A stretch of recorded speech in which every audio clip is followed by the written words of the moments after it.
morning, everybody. My name is Thomas O'Keefe. I'm the president of the National Treasury Employees Union, Chapter 138 here at the port, representing Customs and Border Protection employees.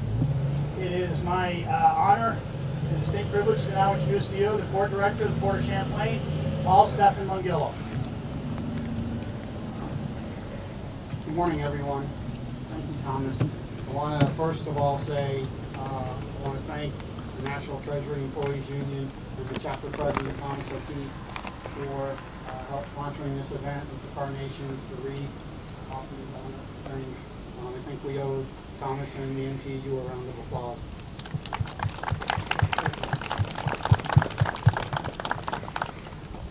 Uniformed officers, ladies and gentlemen, members of the organization's fellow state, federal, state, law enforcement organizations, and our Canadian counterparts, CPSA and RCMP, for attending today. Today, we honor those who tragically were victims of the attacks and those who were responders. Not just responders on that day, but those of you who continue to respond every day by working each and every day, 24/7, to keep bad people and bad things from harming our country. I think it's, as we honor today the 10th anniversary of the tragic events of 9/11, it's affected each and every one of us in many different ways. When you look at the Port of Champlain, we have just from the uniform side, the frontline officers, about a dozen that were actually working, that are still here at the port that were working that day. And you can see from the growth that we've had, there are many people that weren't here on that tragic day. But nonetheless, it's affected us all. We have employees that were affected. We all may know of someone that we're in the towers, we're at the Pentagon, we're on the aircrafts. So it's a very solemn day. I wanted to take a minute and just because the events on September 12th, the very next day, Customs and Border Protection, Agricultural, Immigration Naturalization Service, our missions changed. It changed for the better. We're all one today. And there are still struggles that we go through each and every day to get us to where we want to be. It has been just 10 years since that day, but we continue to do that each and every day. But when you look at our mission statement, I'm going to take a moment and read it to remind all of us, this is why that happened. This is why we are where we are today. We are the guardians of our nation's borders. We are America's front line. We safeguard the American homeland at and beyond our borders. We protect the American public against terrorists and instruments of terror. We steadfastly enforce the laws of the United States while fostering our nation's economic security through lawful international trade and travel. We serve the American public with vigilance, integrity, and professionalism. And if you think about that for a moment, each and every day, that truck, that vehicle, that individual, that's our most important examination of the day, is what's there in front of us. And we have to stay focused, and it's hard to say, it's been 10 years since the events of 9/11, to remain vigilant. But we have to be right every single time, every single day, every single shift. We have no margin for error, and that's tough. We understand that. As the area port director, I can tell you I appreciate the efforts that are done each and every day. And we do a lot of outstanding things. If you think back over these last 10 years of the accomplishments and the things that have happened right here within our ports, they are very significant. And that's a reflection of the work that uniformed and non-uniformed do each and every day. And take it from me that I do appreciate it, and I want you to know that. Thomas and I meet very regularly, and we talk about this. There are things that we're going to try to do in the future because we can't make CBP the best, but what we can do is make our area the best it can be. And today, as we honor those that have fallen before us, nearly 3,000 that day, whether in the Pentagon, whether at the World Trade Center, whether in Shanksville, Pennsylvania, let's reflect and think of the sacrifices that they made. With that, I say thank you. I'd like to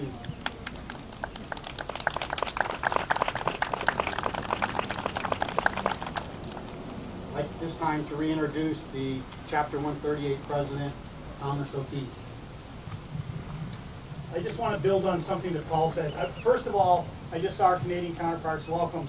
Anybody that came in late, please see me. I have what's called a challenge coin. It's a commemorative challenge coin. And the reason I'm telling you this is if you look on the coin carefully, there's the number 93. And the reason for that is the World Trade Center was first bombed in 93. It wasn't just about 10 years ago. The men and women that I am proud to represent here, the men and women in uniform, be it the Border Patrol, RCMP, Canada Customs, FDA, whatever the case may be, I thank you for your service. I thank your families for supporting you being here today. That is outstanding. It is not easy work we do, but like the coin says, we will never forget, ever, ever forget. It's not just about September 11th, 2001. It's about always, okay? We do this day in, day out. And having said that, I would like to read a speech, and it is a timeless speech as far as I'm concerned, and you'll know it when you hear it. When it was first read, the reader stepped off the stage and said, "That went off like a wet blanket." And it turned out to be one of the greatest speeches ever. 77 years ago, our fathers brought forth onto this continent a new nation, conceived in liberty and dedicated to the proposition that all men are created equal. Now we are engaged in this great civil war, testing whether that nation or any nation so conceived and so dedicated can long endure. We are met on a great battlefield of that war. We have come to dedicate a portion of that field as a final resting place for those who gave their lives that the nation might live. It is altogether fitting and proper that we should do this. But in a larger sense, we cannot dedicate, we cannot consecrate, we cannot hollow this ground. The brave men, living and dead, who struggled here have consecrated it far above our poor power to add or detract. The world will little note nor long remember what we say here, but it can never forget what they did here. It is for us, the living, rather to be dedicated here the unfinished work which they who fought here have thus so nobly advanced. It is rather for us, to be here dedicated to the great task remaining before us, that from these honored dead we take increased devotion, that the cause for which they gave the last full measure of devotion. That we are here highly resolved that these dead shall not have died in vain, that this nation under God shall have a new birth of freedom, and that a government of the people, by the people, and for the people shall not perish from the earth. We will not go quietly. I thank you for being here. We will fight this war until it's over. I want to thank all the firemen that are here. Over 300 fire and police and EMS personnel died on September 11th. I want to thank you all for being here. We're now going to, I'm going to introduce to you Deacon Noel Heiner, and he's going to give us an invocation, and we will lay the wreath after his invocation. Deacon Heiner?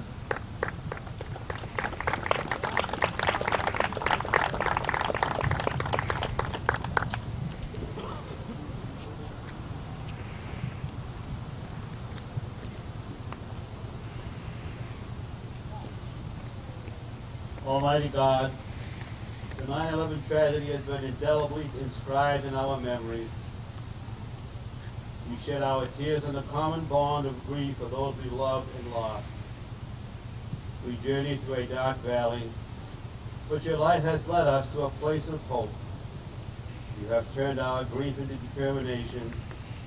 We are resolved to do what is good, right, and just.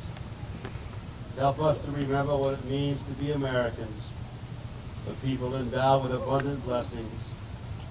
Help us to cherish the freedoms we enjoy and inspire us to stand with courage, united as one nation in the midst of adversity.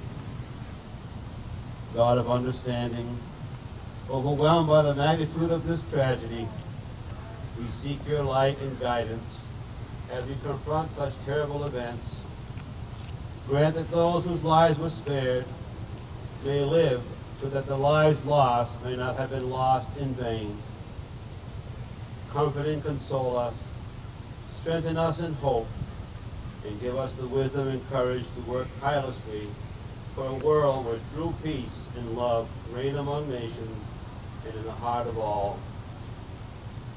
Lord, please hear this prayer for our nation. Amen.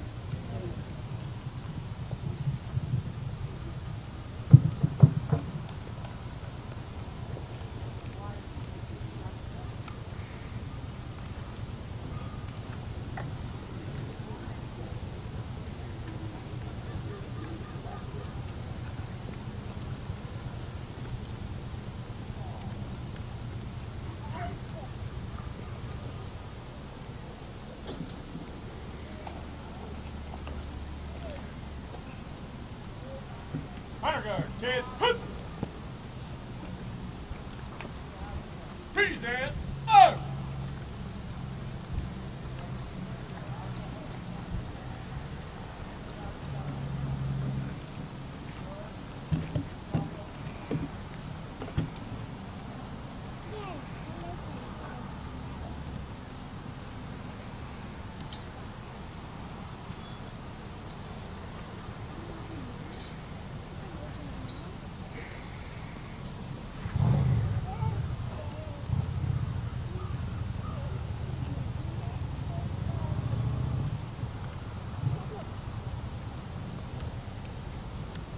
Order! Oh! Hooray! Ready!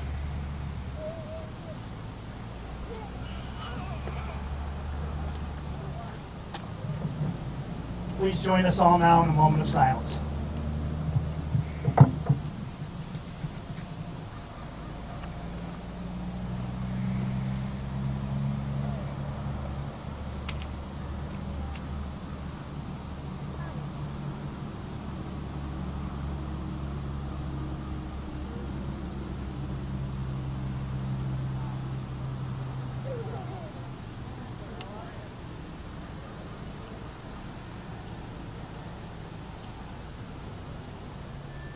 Thank you.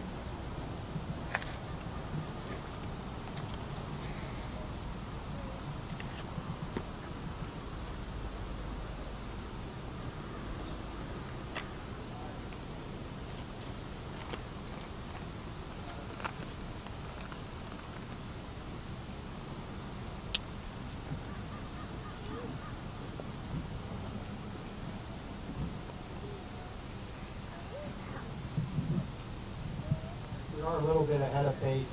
Hard to believe. People that like to talk like Thomas and I. But we're about 14, 15 minutes away from the flyover. At that point, we're going to have a 21 gun salute to honor the brethren that perished on that day. We'll also have taps, and we'll be able to, for those, everyone else in our nation, be able to lay on the flagpole and walk through that. And at that point, we'll conclude our program for this morning. I might add, that, we talk about here in the North Country, such a beautiful day it is today, how the events of 9/11 affect us. But I can tell you that the things that go on here within our area port and across the nation with CBP, terrorism is not going away. It's in the forefront each and every day. That's our number one priority amongst the narcotics, the trade, and a host of other things that we do. But you don't have to think back too far to just Christmas Day several years ago with the Detroit bomber.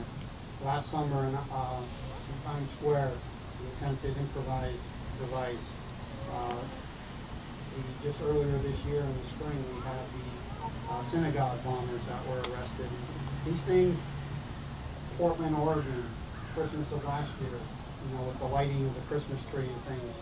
These things are in the news, and it's fortunate that we can knock on wood because of the efforts that we do each and every day. It does make a difference. And the things that our employees do make a difference here each and every day. And for those family members, I want to say thank you for your supporting of them. I know it's hard. I know they miss holidays, birthdays, anniversaries, children's school, you name the event, plays. recitals, because we've all been there, we all go through it, and we'll continue to do it. But it's the sacrifices that your spouses are making each and every day that make the things that we want to do every day possible. So for that, I want to say thank you to each and every one of you, and to the firemen, to the law officers, to our law enforcement brethren. You know, we have a very good working relationship up here, and without that cooperation, a lot of things that we do wouldn't seem so seamless. So I'd like to give you all a round of applause for me, so thank you very much. Probably the most dangerous place today is between either Paul or I and the microphone. I'd also like to thank our brothers and sisters who are veterans, including Paul, all the veterans who have served this country. To me, there is no nobler calling than to serve one's country, and we thank you, the Legion, for being here, and we thank you, gentlemen, for your service. Thank you very much.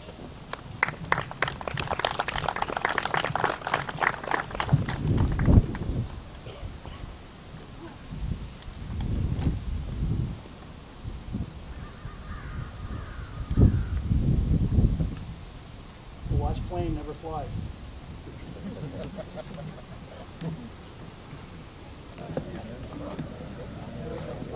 Things got started rather quickly this morning. This is Calvin Castine at the Champlain border crossing.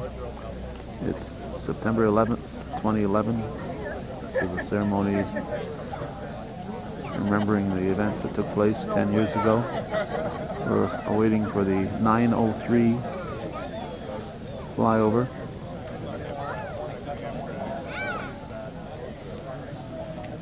And following the events, we will talk to one or two of the people involved here.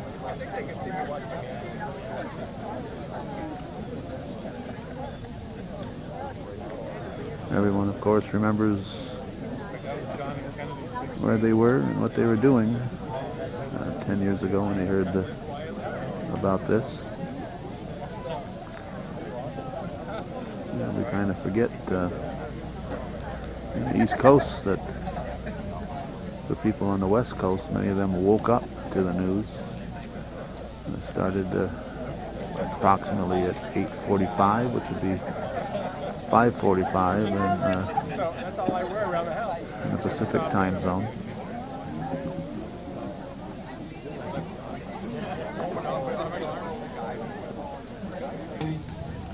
I hear helicopters on the horizon, so a minute or two out, so just ask that y'all be prepared for the flyover.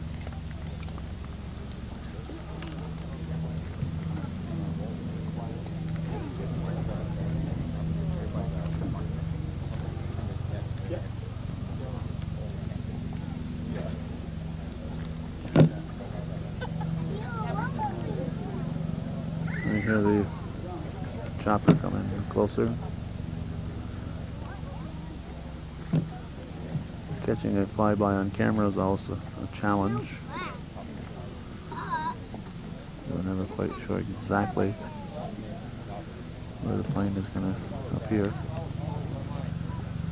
And we're taping this on Sunday, the 11th of September.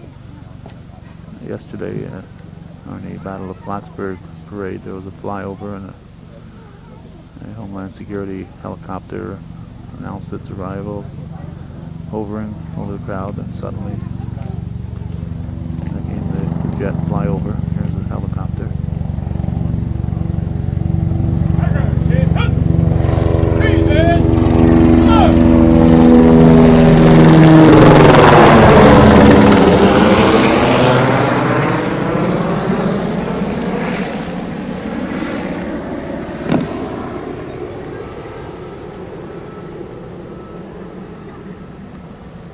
Honor guard, we honor our fallen brethren.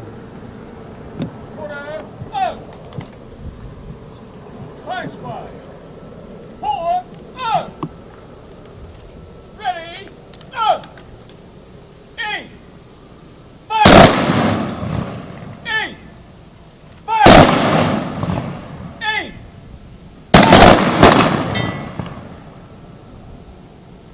present, up!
up and lay your flowers.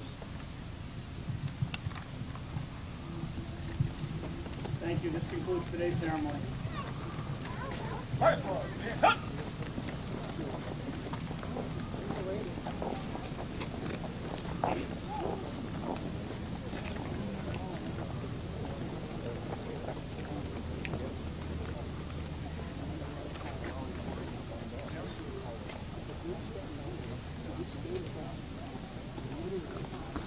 Everyone attending was offered a carnation.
We've been told that they've had a small ceremony every year since 2002, the first anniversary. We appreciate them including us in the invitation list. Got a personal call from Paul Mangilo and also from Vinny Nigro, who put the program together.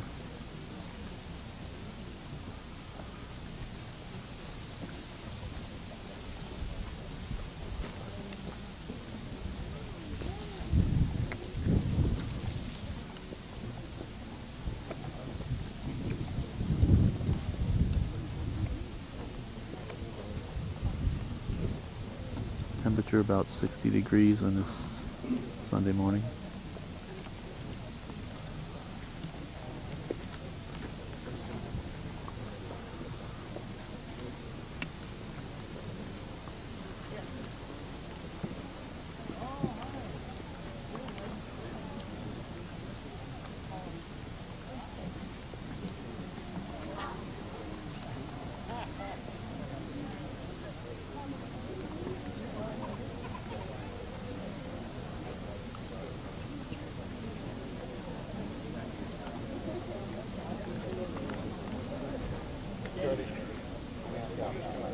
Fire squad, parade, Sept.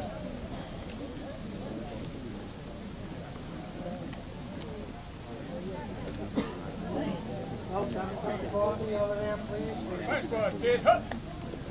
Follow. American Legion Post 912. Always do a fine job.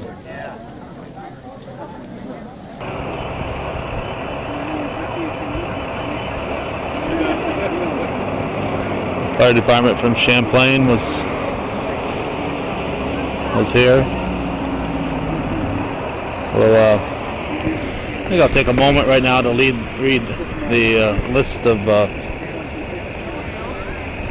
the groups that were listed in the program as taking part in here as honored guests, as the last fire department truck is getting ready to move out.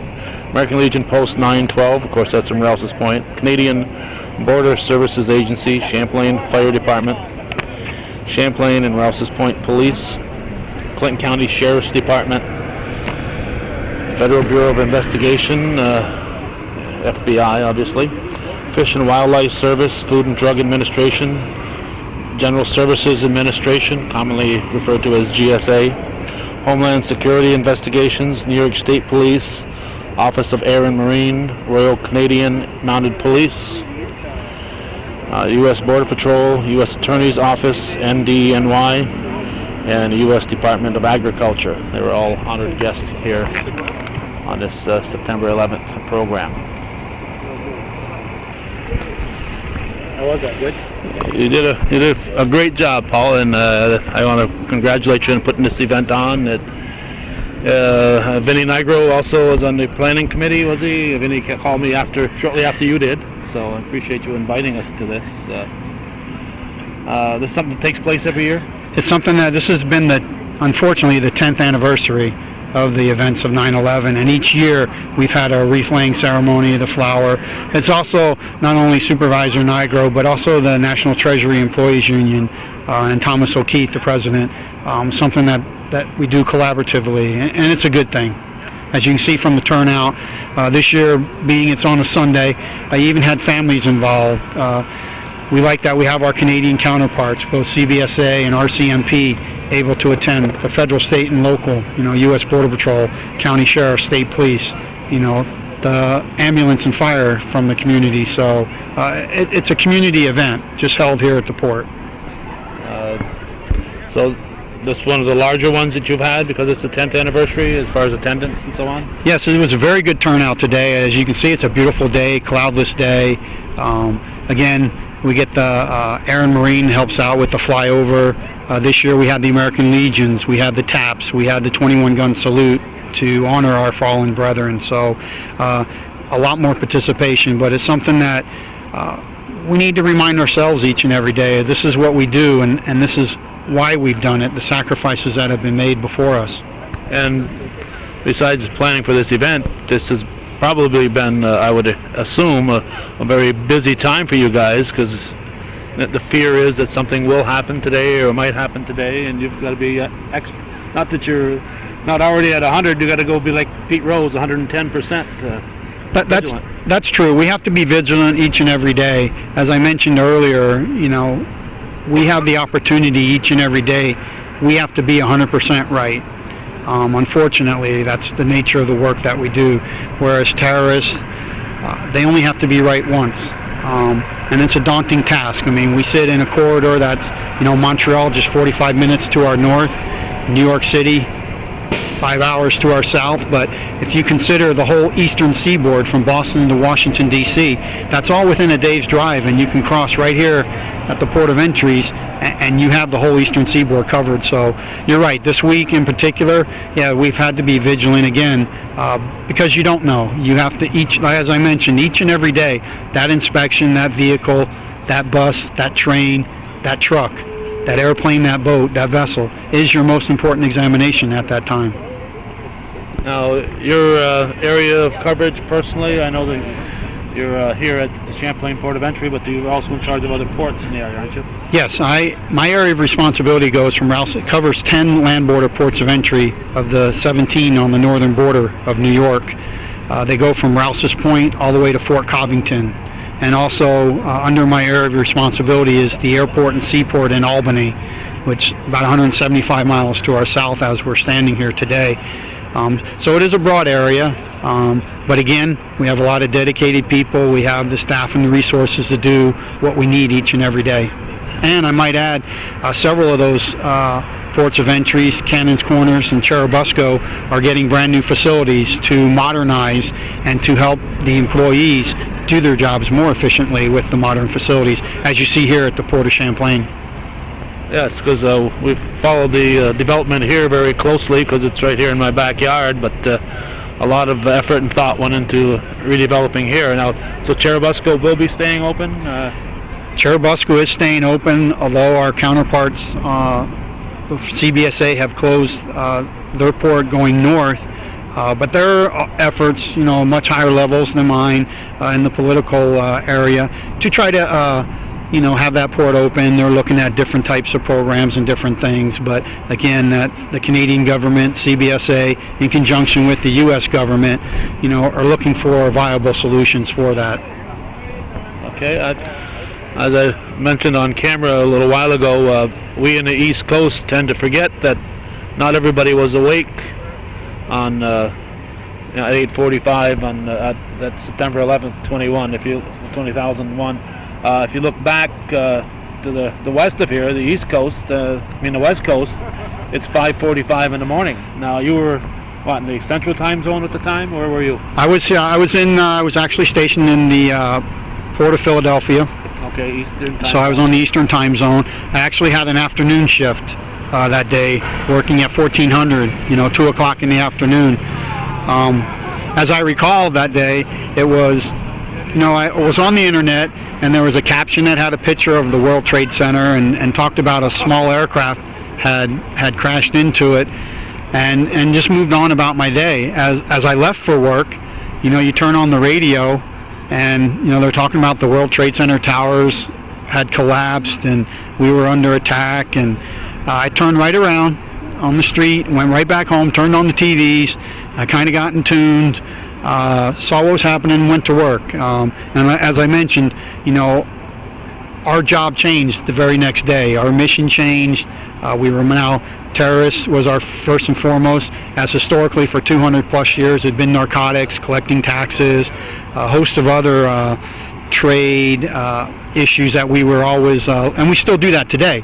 That hasn't changed. It's just that, keeping bad things and bad people out of the U.S. Also, on one of the airplanes, unbeknownst to me at the time, I had a childhood friend that played sports with, knew his family well, been in his home many times, was on one of the planes that went in the World Trade Center. And we had a memorial a couple of days shortly after that in early November, late October. And I told his family I rededicated, my career and have done a lot of things since then. But it's in honor of Pat's, in Pat's memory. I'm able to do the long hours and the different things because I remember, the sacrifices that were made for us, and we have to carry that on. Yeah, and you're in an area here where I remember a few years back now when the Customs celebrated their 200th anniversary, and I guess the saying was at that time, revenue must be had. But that's pretty much how Border Protection started, was the revenue part you needed. And of course, this area here was one of the early land ports, I would imagine, because most of the time you think of revenue coming in from the seas, and but here all of a sudden we had Canadians right next to us. And Oh, absolutely. And when you think of the days, when the U.S. Customs Service was first started back in 1789, which was, shortly after the birth of our nation, the primarily entry into the United States was by sea.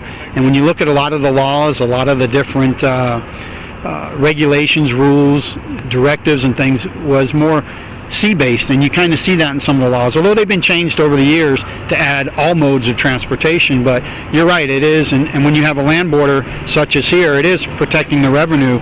For many years, the agency would collect more revenue than it would for what the employees made and their salaries and things.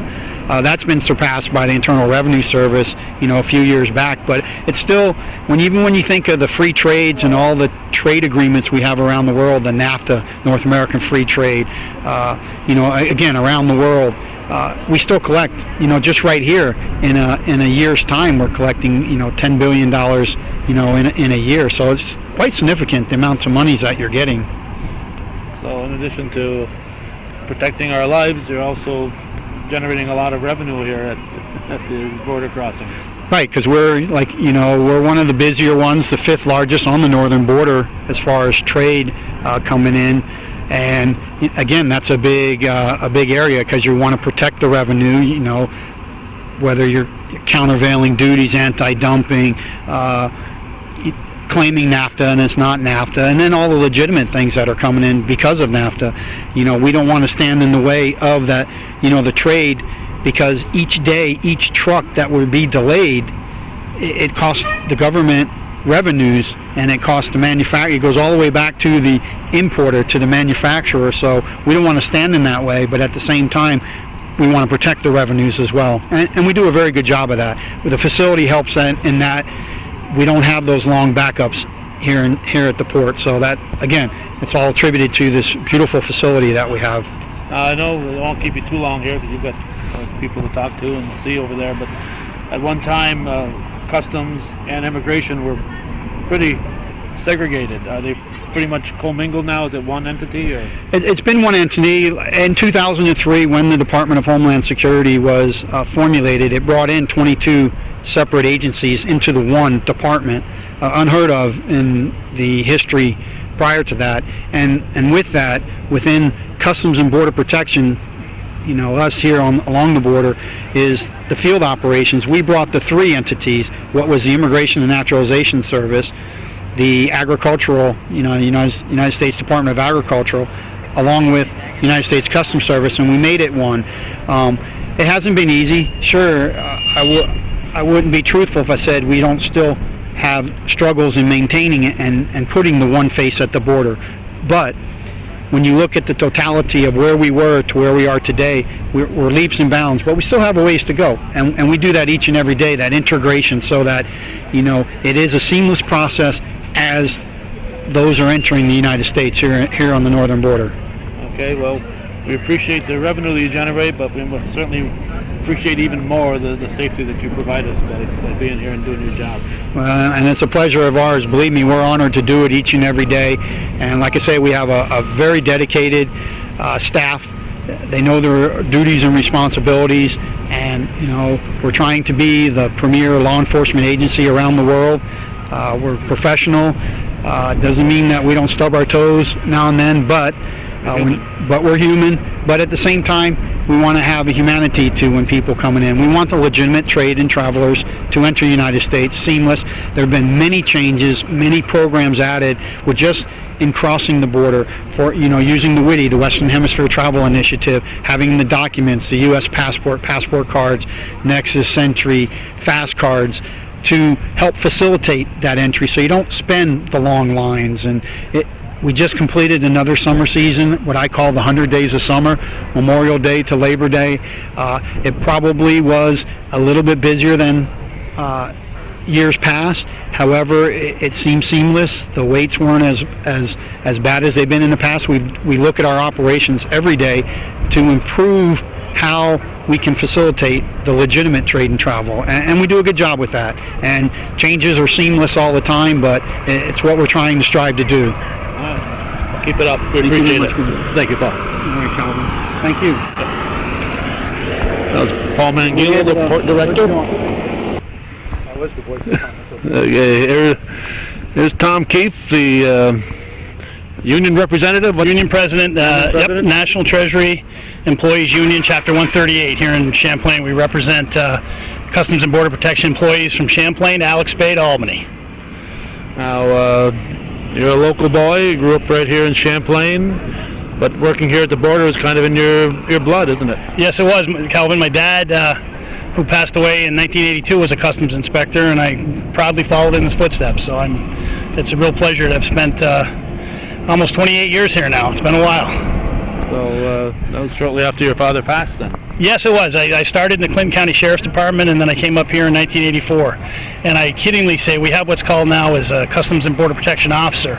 And I say I'm the original one because I started in immigration and then I transferred to Customs. So I actually wore the 2 hats before it was, fashionable to do so. So, yeah, it's in my blood. Now, union, of course, works closely with the management here because you've got the same task, right? We do, yeah. Mr. Mongillo and I work very closely together. We understand that a happy employee is a productive employee, so we try to do what we can, to keep the employees focused and on mark, give them the equipment they need, tools to do the job. We don't always agree, but there's more places that we agree than we disagree. This is an excellent example of one. Paul and I both share a passion for this anniversary. It's just something that means a lot to both of us, so it's a perfect fit. I asked Paul, and I have to ask you, where were you? I was, Calvin, in my office, and ironically, my wife Barbara and I got married 2 months before, and we stayed directly across from the World Trade Center at the Millennium Hilton. And I looked at it every day, and it was the 4th of July, and I was afraid to go out the 4th of July for the very reason of terrorism. I thought this would be a perfect time in New York City. So I knew the area very well. We go to New York a lot, and my wife called me and said, a plane just hit the World Trade Center, and I knew that wasn't good. It's just not a flight path. And at the time, I was dressed like I was now, wearing a suit. I ran home, and it was so surreal. I put my uniform on, and we came up here, and we were here till 3 or 4 in the morning, got a couple hours sleep, and then came right back at it again for it seemed like forever we did that. Was it really hectic here at the border? It was. We tried to shut the border down as best we could. It was reactionary. It had to be reactionary. We had kind of a low staff. I mean, we've grown so exponentially since, but we did it. I mean, we stood here and we checked every car coming and going as best we could, because we had at the time, of course, there was rumors running all over the place that these people were trying to flee the country, and we were there, and we did. The men and women, like Paul said, there was 11 of us. I was one of them. There's not many left. It took its toll on us. You say flee the country, so you're stopping people going north also? Yes, we have the same statutory authority outbound as we do inbound. So on an event like 9/11, we were checking everything. So. And I imagine you were coordinating your efforts closely with the counterparts on the other side. Absolutely. Everybody. We had the state police here. We had all kinds of law enforcement coordination. It worked, believe it or not. Like I said, it was a low manpower at times, but we made it work. So it was great. Yeah. It was great that we could do it, and it was great that the country finally recognized what we needed here. And you see this facility before you, and lots of people to man it. So. Yeah, Congressman McHugh and others that worked. John hard. McHugh was great, now Secretary of the Army. Bill Owens is also a good friend of ours. Chuck Schumer was up here. I remember you covering him up here. Hillary Clinton at the time also. All the politicians were very supportive, yes. So they reacted. Yep. Okay, anything else, Tom? No, I just want to thank you, Calvin, for being here and covering this event like you always do. You bring history to the North Country, so I appreciate it, and our union appreciates it, and thank you very much. I appreciate being included in the invitation list, because it's important that we recognize this. Thank you, Tom. Thanks, Calvin.